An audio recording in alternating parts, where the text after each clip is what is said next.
Story 1, in a calm and faintly lit medical clinic on the edges of town, a medical attendant named Sarah wound up entangled in a secret that creeped her out during her night shift. It was an especially turbulent evening, the downpour pelting against the windows like spooky fingers tapping for consideration. The passages were quieted, and a periodic glint of the elevated lights made a scary environment. Sarah was utilized to the everyday practice of keeping an eye on her patients over the course of the evening. She had a list of rooms to take care of, each lodging patients with different illnesses. Nonetheless, that evening, as she arrived at the room of an especially basic patient, Mr. Thompson, her heart skirted a thump. The room was fruitless. The bed sheets were conveniently organized, immaculate by the presence of a patient. The clinical hardware that had encircled Mr. Thompson's bed was gone, leaving just an unpleasant void. Alarm held Sarah's chest as she attempted to figure out the way things were playing out. She rapidly twofold checked the room number, trusting she had committed an error. In any case, the number on the entryway matched the one on her rundown. Madly, she paged the specialist available to work, her voice shaking as she portrayed the unusual circumstance. The specialist showed up with a baffled demeanor, incredulity carved all over as he reviewed the room. He guaranteed Sarah that there should be a legitimate clarification, maybe the patient had been moved to one more floor or had been taken for a crisis methodology. Sarah couldn't shake off the creepy inclination that something was awfully off base. She realized the patient's condition was basic, and the unexpected vanishing was baffling. The clinic had severe conventions set up, and patients just didn't disappear suddenly. The specialist's endeavor to comfort her did practically nothing to facilitate her anxiety. All through the rest of her shift, Sarah's psyche dashed with potential outcomes. Might there at any point have been a misunderstanding with desk work? Was this a trick, yet a very bland one? Or on the other hand, was there something more evil affecting everything? The downpour appeared to enhance her tension, making a consistent drumming in her ears. As first light drawn nearer, Sarah gave over her shift to the morning medical attendant, actually spooky by the unsettled secret. She was unable to oppose taking one final look at the vacant room prior to leaving. The tempest had passed, abandoning a feeling of quiet that diverged from the disturbance in her brain. In the days that followed, an examination was sent off to find Mr. Thompson. In any case, as the hours transformed into days, and afterward weeks, the path developed cold. There were no leads, no pieces of information, and no proof of injustice. Maybe Mr. Thompson had evaporated like a phantom, abandoning a void that couldn't be filled. Right up to the present day, the story courses among the emergency clinic staff, a chilling update that even in the clean limits of a clinical office, the line among the real world and the obscure can obscure at an ungodly hour. Yet again Sarah, presently a carefully prepared nurture, can't resist the urge to look at void rooms during her night shifts.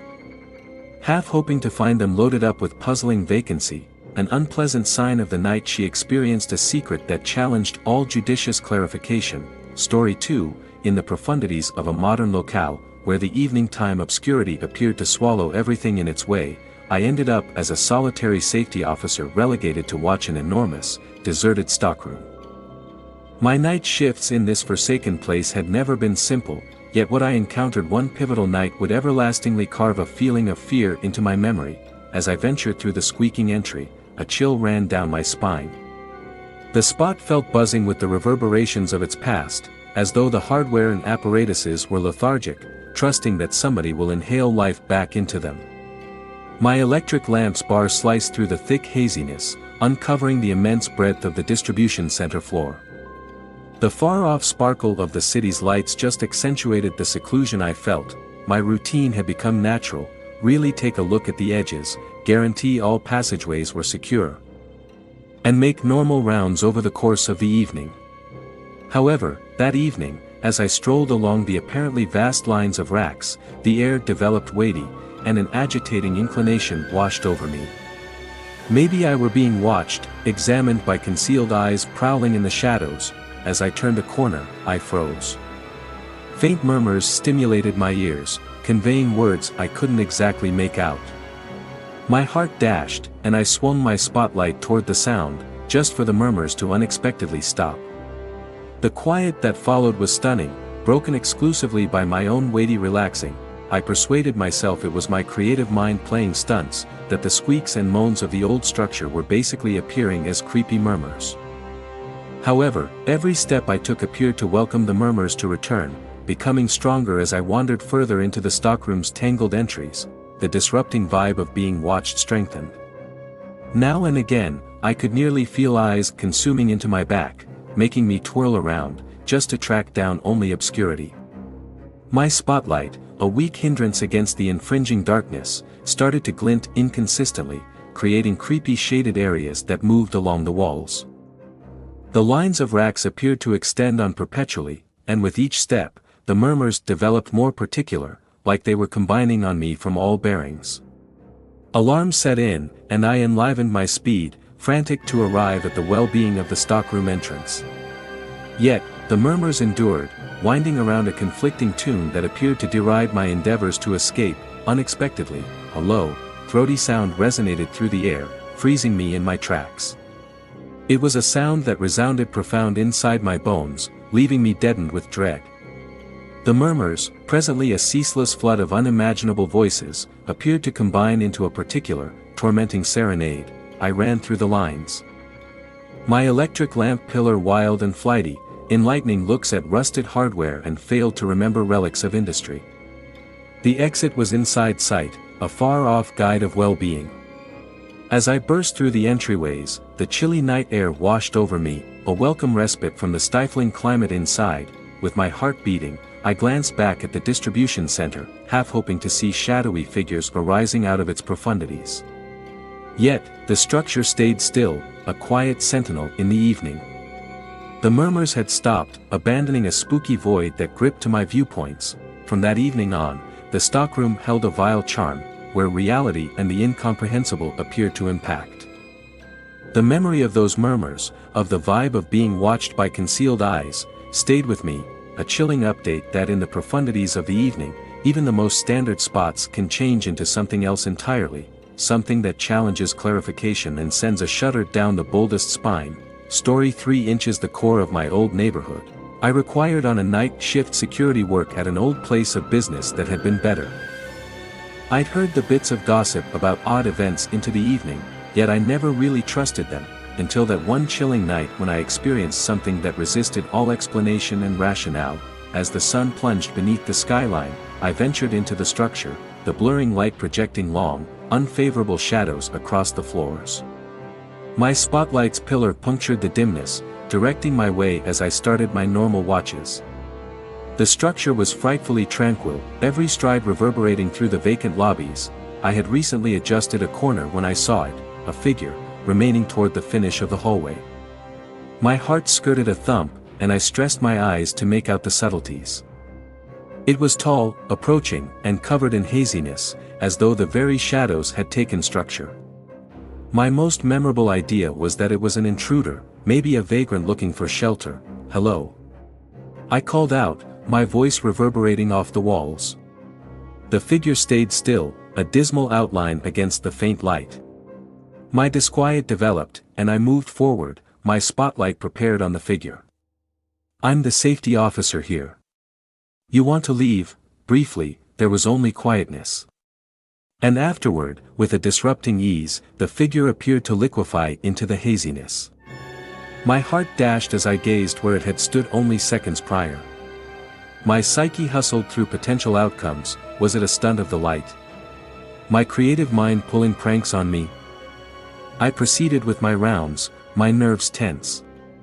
With each step, I half anticipated that the figure should return, prowling in the shadows barely concealed. The air developed thick with pressure, and each squeak and murmur appeared to be amplified, sending a chill down my spine. As I arrived at the structure's upper floors, a gleam of development grabbed my eye. My spotlight enlightened an entryway to one of the workplaces. I drew closer carefully, my heart beating in my chest. Looking inside, I had every suspicion in the world. I saw a transient look at a similar figure, remaining at the window, gazing out into the evening. "Who's there?" I requested, my voice trembling with a combination of dread and disappointment. Once more yet, the figure appeared to break up into the shadows, abandoning a vacant room. The sensation of being watched escalated, as though concealed eyes were drilling into my actual soul. Not set in stone to make quick work of this, I followed my means. Advancing back to the hallway where I had first experienced the figure. I sparkled my electric lamp on the spot, my heart hustling as I prepared myself for its return. Be that as it may, the hall stayed vacant, the obscurity holding no hint of the dismal presence. As the night wore on, I was unable to shake the inclination that I was being pursued, that the figure was playing with me, remaining barely too far. Each corner turned, each shadow cast another uncertainty on my mental stability. My once consistent hands shuddered, and a nervous perspiration gripped to my skin. At long last, as the principal beams of sunrise started to puncture the haziness, I realized I needed to leave. The structure, when a position of everyday business, had turned into a domain of the unexplained and the disrupting. As I ventured out into the early morning light, I couldn't resist the opportunity to look back at the structure, a shudder flowing through me at the memory of the disappearing figure. Right up to the present day, I battled to find a reasonable clarification for what I encountered that evening. Was it a stunt of my psyche, tired from the extended periods of time of the night shift? Or then again had I genuinely experienced something powerful, a brief look into a domain that exists just outside our ability to comprehend? One thing is sure, that evening perpetually changed my impression of the real world and left me with a waiting feeling of dread toward the shadows that sneak in obscurity corners of the evening. Story 4, in my mid-20s, I accepted a position as the night supervisor at a notable lodging that oozed beguile during the day yet changed into something else after dusk. The squeaking floors, the glinting lights, and the tireless sensation of being watched portrayed a spot with a set of experiences that reached out a long ways past its rich facade. My movement started as the sun plunged beneath the skyline, creating long shaded areas across the fancy entryway. As the last reverberates of daytime chat blurred, a disrupting tranquility settled over the spot. The passages, typically clamoring with visitors, became vacant stretches of obscurity, and the excellent flight of stairs, when a focal point of excellence, presently appeared to slide into the unexplored world. On my most memorable evening, as I remained behind the front work area, the telephone on the gathering counter started to ring. I got it, anticipating maybe a late registration or a solicitation for additional cushions. In any case, all I heard were weak murmurs, as far-off discussions conveyed by the breeze. My skin prickled with disquiet as I hung up the telephone, letting myself know it was only a trick or a crossed line. The tales I'd heard from my associates started to replay in my psyche. Visitors had whined of hearing strides in the lobbies when nobody was near, of entryways opening and shutting all alone, and of a logical virus recognizes that appeared to move with a reason.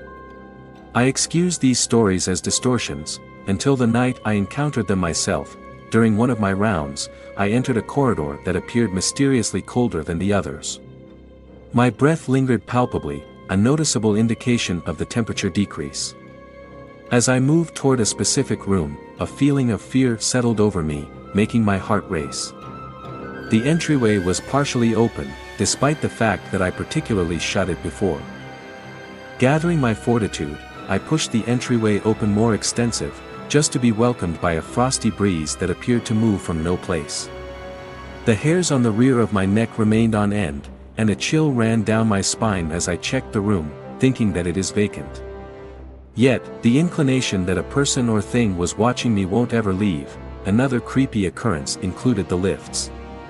One evening, surveillance camera film caught a lift moving between floors all alone, as though answering inconspicuous travelers. The board illuminated as though fastenings were being squeezed, and the entryways opened and shut as though somebody were stepping in and out. Be that as it may, the camera didn't show anything, simply a vacant lift working voluntarily. During those long evenings, I frequently ended up looking at the classical mirrors that enhanced the walls. Some of the time, my appearance appeared to twist and misshape, turning into a more evil form of myself, a picture that would evaporate when I turned away and back once more. As the main beams of first light painted the sky, I would inhale a murmur of help, realizing that sunshine was my partner. The spooky inn had shown me a side of reality that I couldn't completely understand, a domain where the past appeared to mix with the present, where the limits between the residing and the obscured.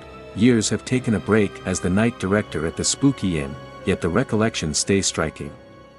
I've come to acknowledge that a few spots convey stories, energy, and history that challenge clarification. Furthermore, even now, when I stroll past a memorable structure or catch a brief look at a rare mirror, I can't resist the urge to contemplate whether there's something else to our reality besides what might be expected, if. In obscurity corners of the evening, a waiting presence watches and pauses. Story 5, in my mid-20s, I accepted a position as a night shift specialist at a neglected production line on the edges of town. The spot was a remnant of the previous, a rambling labyrinth of hardware and neglected dreams. I'd heard gossipy tidbits about bizarre happenings inside its rotting walls, however I was youthful and wary, until the night when I turned into a first-hand observer to the detestations that lay lethargic in its profundities. Whenever I first ventured into the processing plant, a shudder ran down my spine. The air was weighty with the aroma of rust and rot, and the main light came from my weak electric lamp. The machines that once murmured with life were presently quiet, shrouded in a thick layer of residue that appeared to hold the heaviness of years gone by. My occupation was basic: walk the manufacturing plant floor, guarantee there were no interlopers, and report any indications of harm or defacement. As I watched the huge field, my strides reverberated through the void, making a frightful ensemble of sound. Yet, that evening, there was another sound, a weak murmur, as far-off voices carried on the breeze. I froze, my heart hustling, and swung my electric lamp around, looking for the wellspring of the sound. Be that as it may, the processing plant stayed still, the shadows developing as though to conceal its privileged insights. Persuading myself it was my creative mind, I proceeded with my rounds, attempting to overlook the sensation of being watched. As I wandered further into the production line, the murmuring became stronger, as though a tune of voices was following me. Each corner turned, each stirring sound appeared to reverberate with a concealed presence. And afterward, somewhere off to the side, I got a brief look at development, a shadow dashing behind a column of machines. "Who's there?" I called out, my voice shuddering. However, there was no reaction, just quiet. The murmuring had quit, abandoning an agitating void. With my heart beating, I moved forward, my spotlight bar shudder as it uncovered a vacant space. My trepidation increased, yet a bizarre interest constrained me to explore. I advanced toward the line of machines, my strides reverberating in the murkiness. And afterward, I heard it once more, a murmur, right close to me, as though somebody were standing barely hidden. I turned, my spotlight enlightening only void air. And afterward, with a chilling acknowledgement, I saw it, a figure, shadowy and ill-defined, standing only a couple of feet away. Alarm flooded through me, and I staggered back, my breath getting in my throat. The figure appeared to move and falter, its edges mixing into the dimness. I could feel its look on me, a force that appeared to enter my actual soul. In a snapshot of fear, I turned and escaped, my strides reverberating through the production line as I ran for the exit. As I burst out into the cool night air, I glanced back at the plant, my heart actually dashing. The figure stayed covered up, confidential of the unwanted spot that I had coincidentally found. From that evening on, I wouldn't get back to the manufacturing plant, tormented by the memory of the shadowy figure and the baffling murmurs that appeared to wait in the air. The unwanted production line had shown me that a few spots convey a set of experiences and energy that won't be quickly excused. It was an update that the past can abandon a waiting presence, and that the night can reveal a side of reality that resists clarification. Indeed, even now, as I pass by old, failed to remember structures, I can't resist the urge to think about what mysteries they hold, what accounts of ghastliness and secret are ready to be found by those fearless enough to wander into the dimness. Story 6, during my school years, I accepted a position as a night safety officer at a nearby burial ground, a choice I immediately came to lament. The tranquil quietness that encompassed the memorial park during the day changed into something else entirely into the evening. The creepy quietness, the lines of tombstones, And the moon projecting its pale sparkle made an air that creeped me out.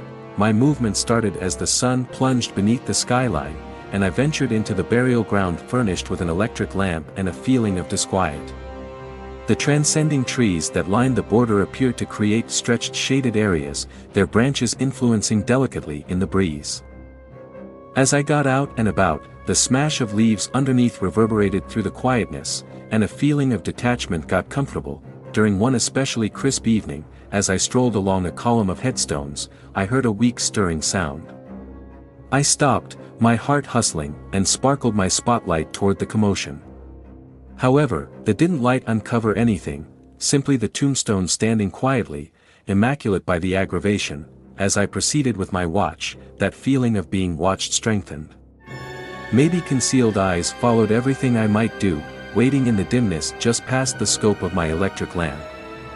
I let myself know it was only my creative mind roaming free in the quiet. Yet the inclination endured, a prickling sensation on the rear of my neck. The burial ground had its own soundtrack, the murmuring breeze, an intermittent hoot of an owl, and the far-off murmur of the city. However, that evening, those recognizable sounds were joined by a new thing, faint murmurs, as far-off discussions carried on the breeze. I stressed to get the words, however they stayed just outside my ability to understand. As I arrived at a more confined piece of the burial ground, my spotlight flashed, creating frightful shaded areas that moved among the headstones. I took a full breath, attempting to consistent my nerves, when I got a brief look at development somewhere off to the side. My heart jumped into my throat, and I swung my spotlight toward the development. There, among the headstones, I saw it, a weak, glinting light. It moved and influenced as though held by an imperceptible hand. The sight was both hypnotizing and alarming, and I watched, frozen completely still, as the light traveled through the burial ground, winding among the markers. Bringing my boldness, I followed the light, my means cautious and purposeful. The murmurs developed stronger, the words turning out to be more unmistakable, yet still unbelievable. The light driven me to an especially old segment of the graveyard, where the headstones were endured and worn, their engravings blurred with time, and afterward, as unexpectedly as it had showed up, the light evaporated, abandoning a harsh quiet. The murmurs stopped, and the sensation of being watched lifted, supplanted by a chilling vacancy. I remained there briefly, my breath apparent in the cool night air, contemplating whether I had really experienced something past clarification. As the primary light of daybreak painted the sky, I advanced back to the entry of the burial ground, my contemplations a hurricane of disarray and dread. The experience had shown me that even in the most tranquil of spots, the night can uncover a side of reality that opposes our comprehension, a domain of secret and the obscure that waits just past our faculties. Furthermore, as I left the graveyard, I couldn't resist the opportunity to look back, thinking about what different mysteries it held, what different murmurs and glinting lights were ready to be found by the people who thought for even a moment to wander into the obscurity. The end.